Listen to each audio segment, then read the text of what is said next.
রাজধানীর গোপন সুড়ঙ্গ থেকে চিত্রনায়িকা ববির স্বামী প্রতারক মির্জা আবুল বাশার মামুনকে গ্রেফতার করেছে পুলিশ। তার বিরুদ্ধে পুলিশ এবং সেনাবাহিনীর ঊর্ধ্বতন কর্মকর্তাদের নাম ভাঙিয়ে প্রতারণা সহ অসংখ্য অভিযোগ রয়েছে। গ্রেফতারকৃত আবুল বাশার ঢাকাই সিনেমার জনপ্রিয় চিত্রনায়িকা ইয়ামিন হক ববির স্বামী। শুক্রবার রাত 12টার পর থেকে গুলশান 2-এর 28 নম্বর রোডে অবস্থিত আবুল বাশারের বাসা ঘিরে রাখে পুলিশ। পরে শনিবার সকালে বাসায় তল্লাশি চালিয়ে বাথরুমের পেছনে বিশেষভাবে নির্মিত একটি গোপন সুড়ঙ্গে আত্মগোপন করে থাকতে দেখা যায় এই মামুনকে। পরবর্তীতে তাকে গ্রেফতার করা হয় সেখান থেকে।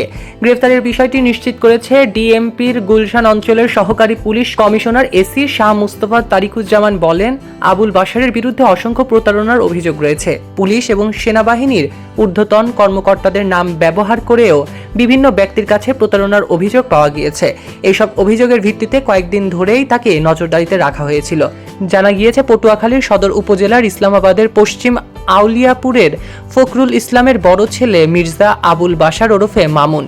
স্থানীয়ভাবে খবর নিয়ে জানা যায়, মির্জা আবুল বাশার আওয়ামী লীগের রাজনীতির সঙ্গে দীর্ঘদিন ধরে জড়িত। শেখ হাসিনা সহ আওয়ামী লীগের অসংখ্য নেতাকর্মীদের সঙ্গে তার গভীর সম্পর্ক ছিল।